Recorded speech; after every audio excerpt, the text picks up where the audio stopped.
할렐루야. 주님의 이름으로 여러분을 환영합니다. 여러분을 또 초청합니다. 귀하고 복된 성탄절입니다. 메리 크리스마스. 우리 함께 순전한 마음으로 믿음의 기쁨으로 하나님 앞에 예수 그리스도께 아기 예수께 경배하기 위하여 예배로 나아가기 원합니다. 잠시 묵도하겠습니다. 여호와의 영광이 나타나고 모든 육체가 그것을 함께 보리라. 이는 여호와의 입이 말씀하셨느니라. 베들레헴 에브라다야, 너는 유다 족속 중에 작을지라도 이스라엘을 다스릴 자가 내게서 내게로 나올 것이라. 그의 근본은 상고에 영원에 있느니라. 이는 한 아기가 우리에게 낳고 한 아들을 우리에게 주신 바 되었는데 그의 어깨에는 정사를 메었고 그의 이름은 기묘자라 모사라 전능하신 하나님이라 영존하시는 아버지라 평강의 왕이라 할 것임이라.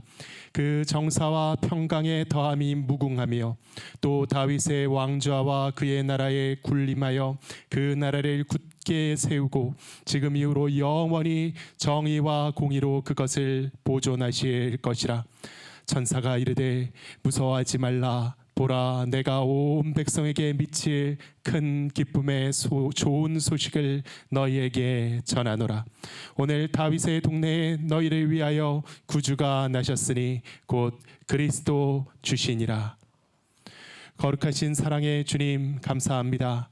이 시간 주님 앞에 믿음으로 나아갈 때에 구유에 누이신 아기 예수 앞에 엎드려 절하는 온전한 예배자의 심령으로 부어 주시옵소서.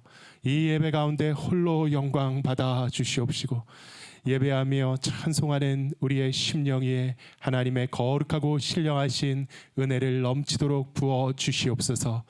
예수 그리스도의 이름으로 기도하옵나이다. 아멘. 하나님 앞에 찬양 드리기 원합니다.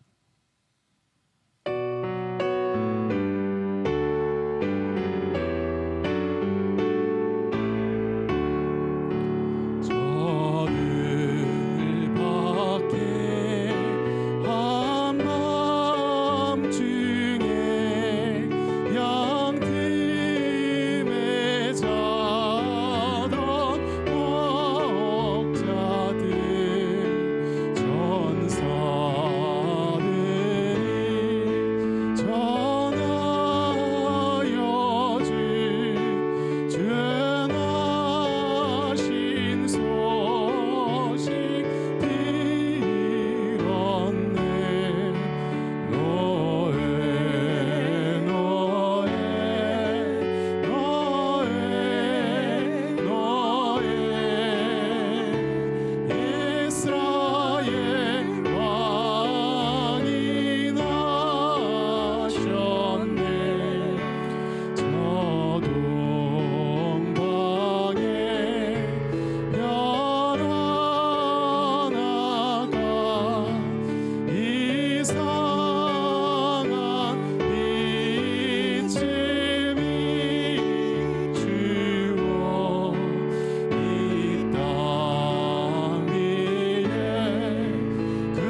가득 찬 세상에서 어디로 갈지 몰라 머뭇거리고 있네. 공중의 권세 잡은 자 지금도 우리들을 실패와 절망으로 넘어뜨리려 하네. 주를 찬양 손을 들고 찬양. 전쟁은 나에게 속한 것 아니니. 주를 찬양 손을 들고 찬양. 전쟁은 하나님께 속한 것이니. 주위를 둘러보면 아무도 없는 듯 믿음의 눈을 들면 보이는 분 계시네.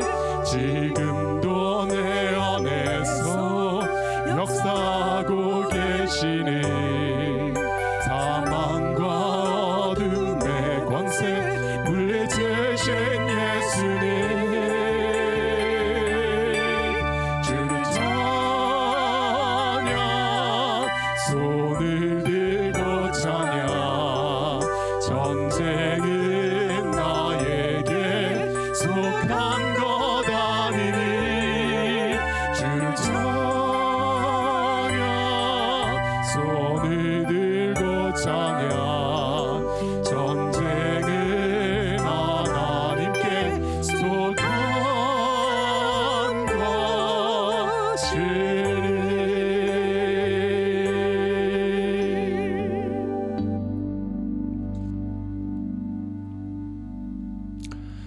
기도하겠습니다. 거룩하신 사랑의 주님, 감사합니다.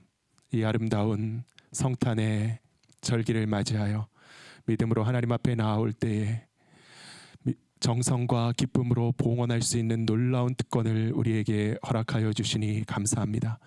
먼저 그 나라와 의를 구하며 주님 앞에 헌신하며 봉헌하는 손길이에 축복하시고, 사랑하는 자여 내 영혼이 잘됨 같이 범사가 잘되고 강건하기를 간구하노라 하신 하나님의 놀라우신 은혜와 축복이 넘치도록 임하는 우리의 삶 되게 하여 주시옵소서.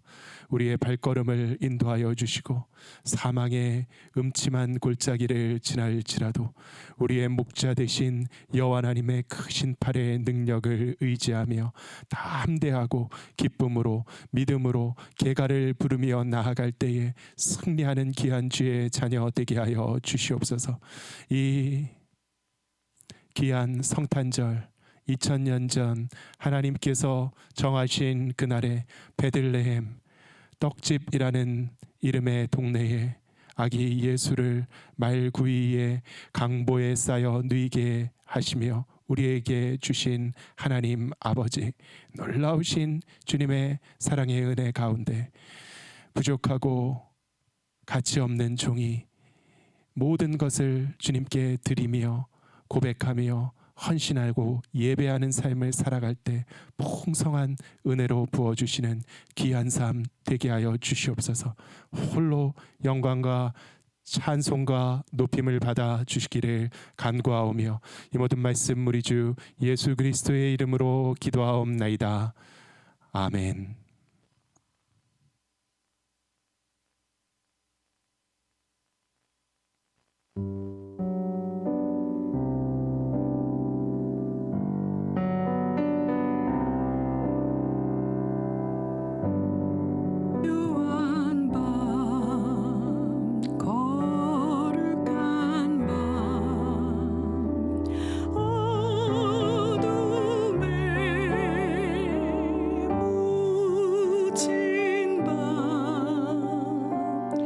주의 부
할렐루야. 오늘 성경 본문은 신약 성경 누가복음 2장 1절로 14절까지 말씀입니다.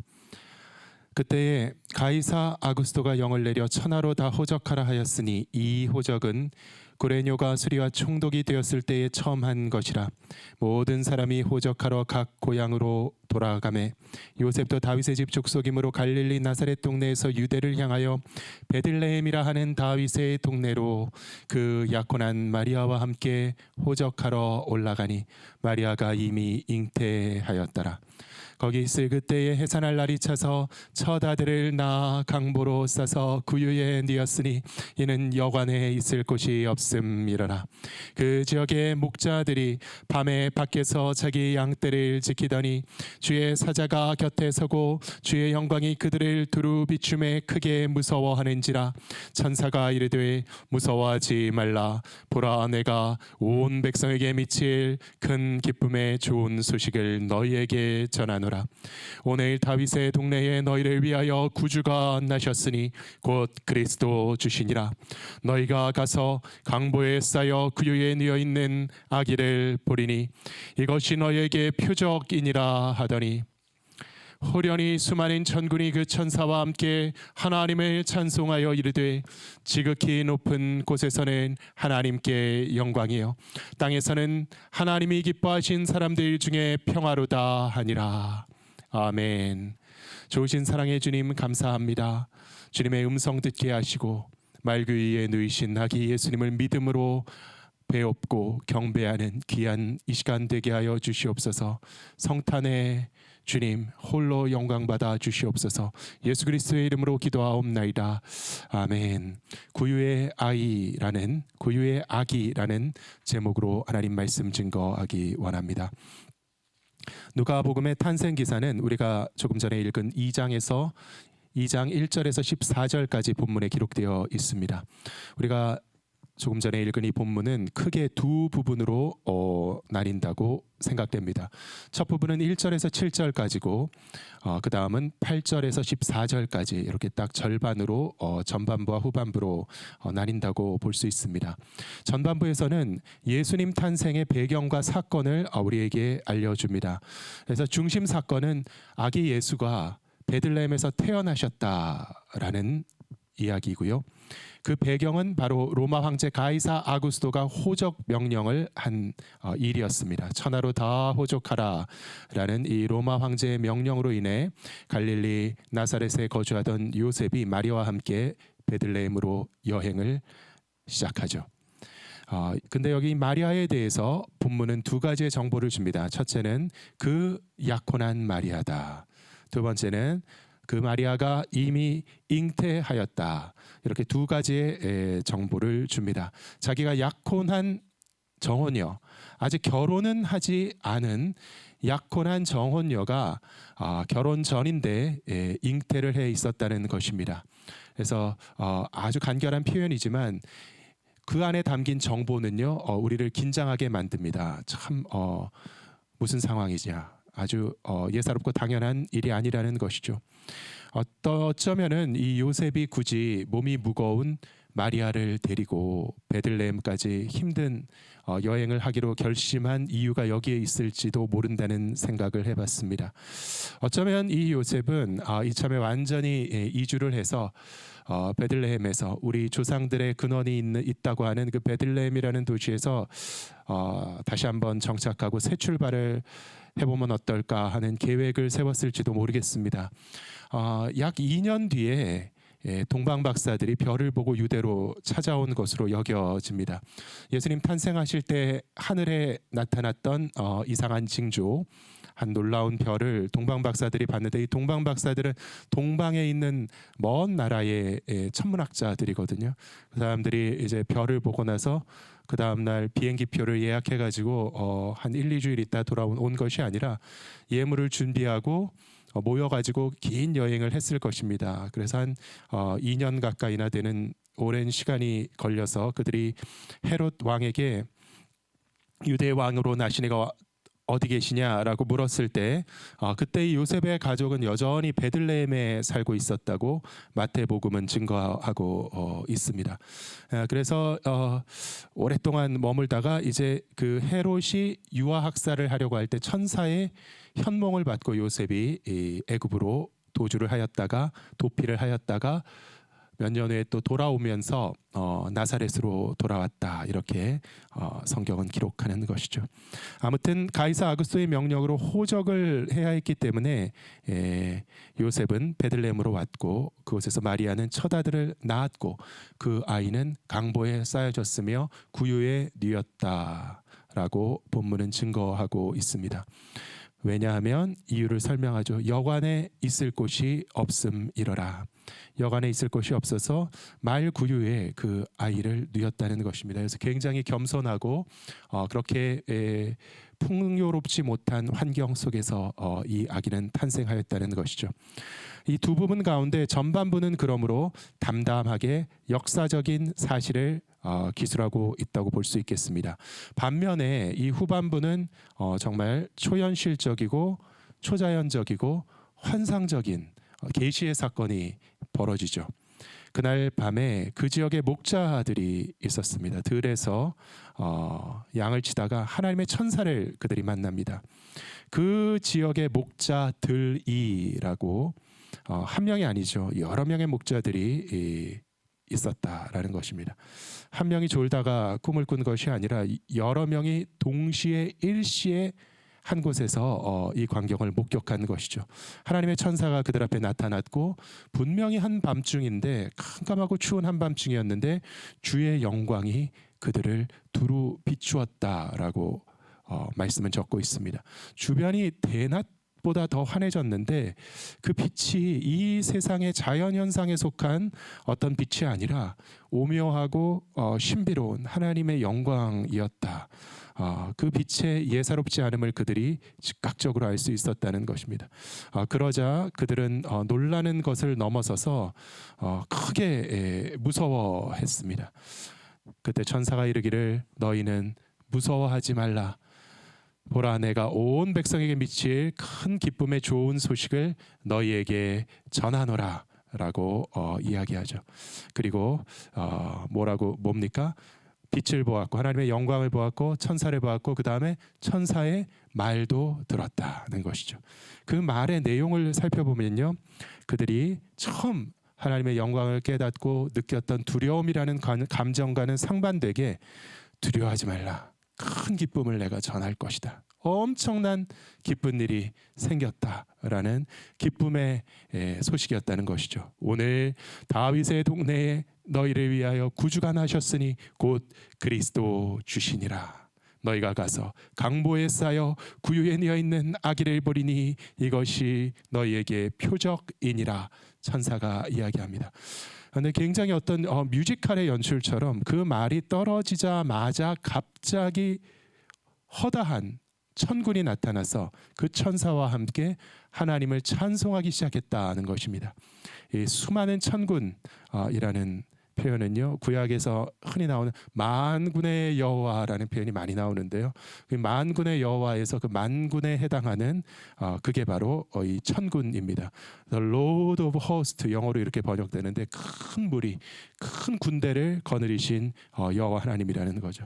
하나님의 군대 천군, 이 무리는요 하나님의 권세를 강조하는 그러한 존재입니다. 하나님의 권세와 위엄을 강조하는 표현이 바로 만군의 여호와가 되겠습니다.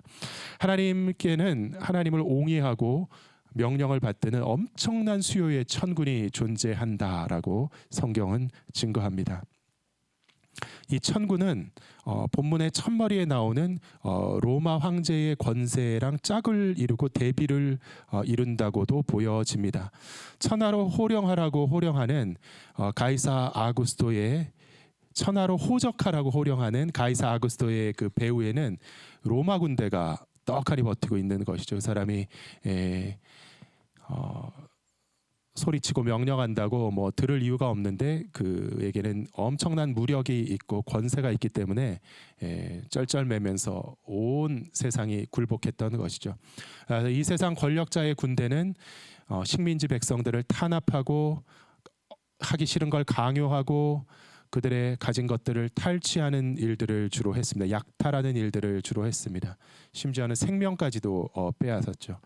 하지만 본문에는 드러나지 않지만 이 행간에, 이 배경에 버티고 있는 이 로마 군단은 정말 머릿속에 떠올려 보면 섬뜩한 눈빛으로 그리고 반짝거리는 칼날을 휘두르면서 유대 백성들을 위협하고 있는 그러한 군대로 보입니다. 그런데 본문의 13절에 등장하는 이 하나님의 천군, 하늘을 가득 메우고 이 천군은 무엇을 하고 있습니까? 하나님의 군대는 노래를 부르고 있다라고 기록하고 있습니다. 하나님께 찬송을 드리고 있는 것이죠. 그래서 아주 드라마틱한 대조가 나타나는데요. 이 땅에서 칼을 휘두르는 인간의 군대와 하늘을 가득 메우고 기쁨의 찬송을 합창하고 있는 하나님의 군대가 대조됩니다. 그들이 노래하죠. 지극히 높은 곳에서는 하나님께 영광이요, 땅에서는 하나님이 기뻐하신 사람들 중에 평화로다. 그들이 이 찬송으로 선포하는 메시지는 두 줄로 요약되죠. 하나님의 영광, 사람들 중에 평화. 하늘의 영광, 땅의 평화가 되겠습니다. 종합하고 요약하면은요, 예수 탄생의 기사는 두 부분으로 구성되고 이중적인 구조로 기술되고 있다라는 것입니다. 그래서 한쪽 편에서는 현세적인 관점에서 그 사건을 바라보고 있고, 다른 한편에서는 천상적인 관점에서 그 사건을 바라보고 있는 것입니다. 이러한 관찰에 근거할 때 우리가 예수 그리스도의 탄생을 이해하려고 할 때 이 두 관점을 기억해야 하겠습니다. 첫째는 분명한 역사성, 명확한 역사성이라는 것이고요. 두 번째는 명백한 신정성, 하나님의 주권과 통치와 개입과 하나님의 구원이라고 하는 하나님의 통치의 관점, 이 두 가지를 동시에 기억하면서 두 측면에서 두 각도에서 다 바라봐야 하는 사건이라는 것이죠. 그래서 앞의 이야기와 뒤의 이야기, 로마 황자가 호적하라 그런 이야기와 뒤의 이야기, 그 문단에 공통적으로 나오는 매개체가 되어주는 공통 요소가 바로 강보에 쌓여 구유에 뉘어진 아기가 되겠습니다. 이 표현이 7절에서도 나오고 뒤에 12절에서도 나온다는 것이죠. 전혀 다른 성격의 이야기 같은 지상의 이야기와 천상의 이야기를 연결해주는 매개가 바로 강보에 쌓여 구유에 놓인 한 아기가 되겠습니다. 이 아기는 예수 그리스도이시고 세상의 구원자로서 존재하셨다라는 역사적인 증거, 그리고 신정적인 증거, 두 가지가 동시에 된다는 것이죠. 이 아기를 바라보면서 우리는 믿어야 할 것입니다. 한 아기가 우리에게 낳고 하나님의 구원이 우리에게 임하였도다. 한 아기가 우리에게 낳고 한 아들을 우리에게 주신 바 되었는데 그의 어깨에는 정사를 메었고 그의 이름은 기묘자라 모사라 전능하신 하나님이라 영존하시는 아버지라 평강의 왕이라 할 것임이라. 이런 확신의 기쁨이 충만한 귀한 성탄절 되시기를 예수 그리스도의 이름으로 축원합니다.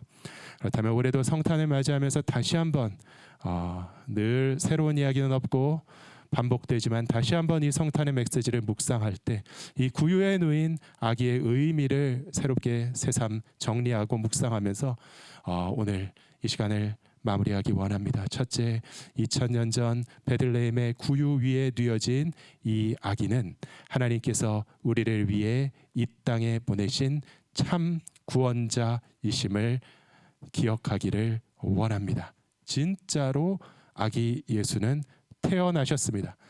우리의 구주는 한 아기의 모습으로 이 땅을 찾아오셨습니다. 본문은 예수 탄생의 역사성을 명백하게 증거하고 있는 것입니다. 어떤 이야기가 현실에 그 짝이 있으면은 역사가 되고 짝이 없는 이야기로 머물면은 소설이 되는 것이죠. 본문은 예수 그리스도의 복음은 진정한 역사라는 것을 확증하고 있습니다. 소설이 참 아름다운데 아름다움은 됐지 그것이 현실이냐 실제냐 아니냐가 뭐가 중요하냐 이렇게 말하는 사람들이 있을 수 있습니다. 2000년 전의 사건들을 전달하는 이야기인데 지금은 아무 확인할 길도 없고 2000년이나 떨어진 이야기가 이 과거사가 진실이다 아니다 따지는 것이 무슨 의미가 있느냐. 그 안에 담겨있는 아름다운 이야기들, 아름다운 교훈들이 중요한 것 아니냐. 이렇게 얘기하는 사람들이 있을 수 있습니다. 예수 그리스도의 이야기를 전설이나 신화나 소설로 돌리려고 하는 시도들이 많이 있어 왔고 지금도 많이 있습니다. 아주 어렸을 때 제가 중고등학교 다닐 때 소설 속의 연인이라는 가요가 누군가에서 발표됐는데요. 가사의 첫머리를 보면 소설 속에 나오는 연인들처럼 자기 연인에게 이야기를 하는데 우리의 사랑이 마치 소설 같았습니다. 이렇게 추억을 하는 거죠. 하지만 후렴에 보면은 이렇게 절규합니다. 그대와 나는 소설 속의 연인이 아니요. 현실의 연인이요. 이렇게 후렴을 가수는 절규합니다. 진짜와 가짜의 차이. 아무리 소설이 내가 했던 연애보다 조금 더 아름답다고 하더라도 진짜와 가짜의 차이는 천지 차이라는 것이죠. 아무리 아름다워 보여도 가짜는 아무것도 아니다. 진짜는 진짜인 줄 믿습니다. 이 복음의 환상적인 이야기가 아무리 환상적이라도 진짜가 아니라면 진실이 아니라면 그 안에 담긴 모든 아름다운 말씀들은 아무것도 아니게 되는 것입니다. 사실은 하나님도 안 계시고 죄사함도 없고 부활도 없고 영생의 소망도 사실은 없는 게 되어 버립니다. 그 사상과 의미가 아무리 아름다워도 모든 것은 헛된 것이 되는 것입니다. 하지만 이 복음의 환상적인 이야기가 진실이라면 진짜 있었던 역사의 사건이라면 우리의 현실은 환상적인 기쁨과 감격에 휩싸이는 환상적인 현실이 되는 줄 믿습니다. 그리스도인의 신앙의 원칙은요, 말씀을 문자 그대로 믿는 믿음을 갖자라는 것입니다. 기독교는 말씀의 종교이며 우리의 믿음은 말씀을 그대로 믿는 신앙입니다. 우리의 모든 불신을 걷어버리고 성탄절에 기쁨의 믿음의 고백을 올려드리기를 원합니다. 한나기가 태어났고 광보에 쌓여 구유에 내었으니 그는 우리를 위한 구주 곧 그리스도 주이십니다. 그의 구원과 부활과 영생이 우리의 것인 줄로 확신합니다. 하나님 감사합니다. 아멘. 믿음으로 그리스도를 영접하는 귀한 성도 되시기를 예수 그리스도의 이름으로 축원합니다. 둘째로 이 구유에 누여진 아기는요, 믿음으로 영접되는 구주입니다. 진실은 믿음으로 우리 마음에 받아들여져야 합니다. 이 참된 구주는 선택된 사람들에게만 깨달아지는, 선택된 사람들에게만 깨닫는 것이 허락된 하나님의 구원자이십니다. 가이사 아구스토가 다스리던 세상에 속했던 대다수 사람들은 이 아기 탄생의 의미를 몰랐습니다. 오직 몇 사람의 상대적으로 굉장히 극소수의 목자들만이 그 순간 그날 그 의미와 영광을 깨달아 알고 듣고 목도하고 이해할 수 있었습니다. 천군이 찬송할 때에 지극히 높은 곳에서는 하나님께 영광이요 땅에서는 하나님이 기뻐하신 사람들 중에 평화로다라고 노래했습니다. 하나님이 기뻐하시는 사람들, 그 사람들은 누구입니까? 주 예수 그리스도 안에서 예비된 평화를 선물로 받을 수 있는 선택된 그 사람들은 누구입니까? 믿음의 사람들인 줄 믿습니다. 히브리서 11장 6절에 믿음이 없이는 하나님을 기쁘시게 하지 못하나니 하나님께 나아가는 자는 반드시 그가 계신 것과 또한 그가 자기를 찾는 자들에게 상 주시는 이심을 믿어야 할지니라 라고 본문은 증거합니다. 우리가 하나님을 기쁘시게 해드릴 수 있는 유일한 수단, 그것은 오직 믿음입니다. 히브리서는 이 믿음은 하나님께 나아가는 자에게 요구되는 미덕이라고 말씀하고 있습니다. 이것은 무엇입니까? 하나님께 나아가려고 하는 사람들 중에도 제대로 믿지 못하면서 반신반의하면서 나아가는 불쌍하고 어리석은 사람들이 존재할 수 있다는 것이죠. 오늘 우리는 이 시간에 그러한 헛된 수고를 더 이상 하지 않기를 간절히 원합니다. 하나님을 기쁘시게 해드리는 믿음으로 그분께 나아가기 원합니다. 그래서 그분께 상받고 돌아가시는 믿음의 성도가 되시기를 예수 그리스도의 이름으로 축원합니다. 우리는 하나님이 계신 것과 그가 자기를 찾는 자들에게 상 주시는 이심을 믿어야 한다라고 히브리서는 증거합니다. 하나님께 나아갈 때 무엇을 믿으라고요? 첫째, 그분은 계시다. 둘째, 그분을 우리가 찾기만 하면 우리에게 상 주시는 분이시다라는 확신을 가져야 한다는 것입니다. 우리가 믿을 것은 하나님은 살아계시며 그분을 찾기만 하면 상 주시는 은혜의 하나님이라는 사실입니다. 하나님은 살아계신 은혜의 하나님, 이것이 우리가 가져야 하는 믿음입니다. 살아계신 하나님은 진노와 심판과 저주의 하나님이 아니라 무한히 자비하신 사랑과 긍휼과 은혜의 하나님이십니다.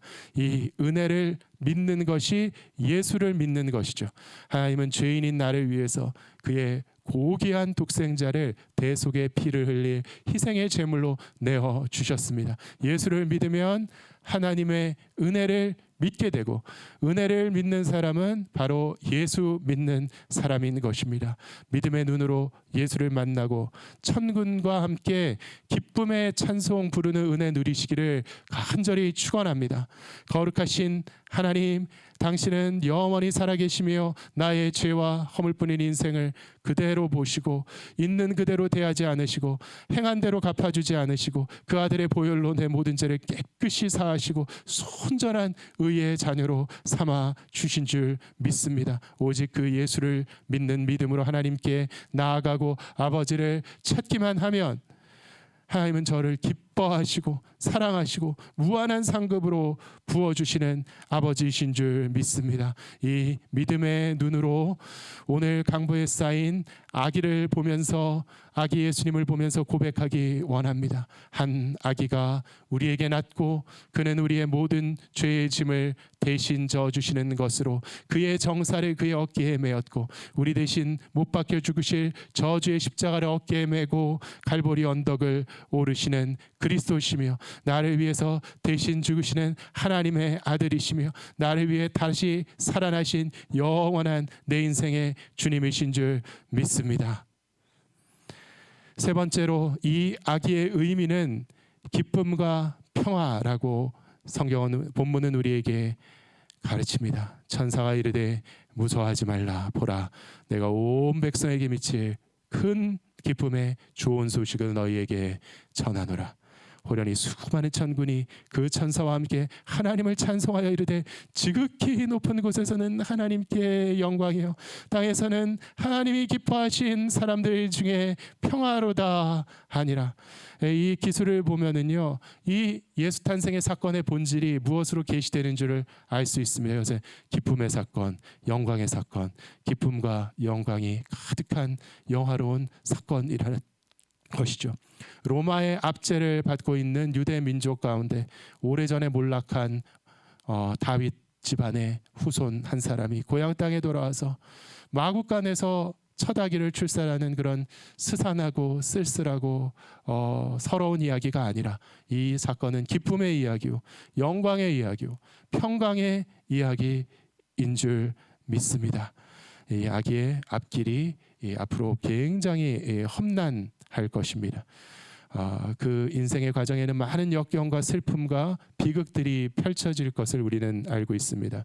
며칠 후에 요셉과 마리아가 성전에 아기 예수님을 드리러 올 때 시므온이라고 하는 경건한 선지자를 만납니다. 그 선지자는 그들을 축복한 다음에 마리아에게 이렇게 예언을 하죠. 보라, 이는 이스라엘 중 많은 사람을 패하거나 흥하게 하며 비방을 받는 표적이 되기 위하여 세움을 받았고 또 칼이 내 마음을 찌르듯 하리니 이런 여러 사람의 생각을 드러내려 함이니라.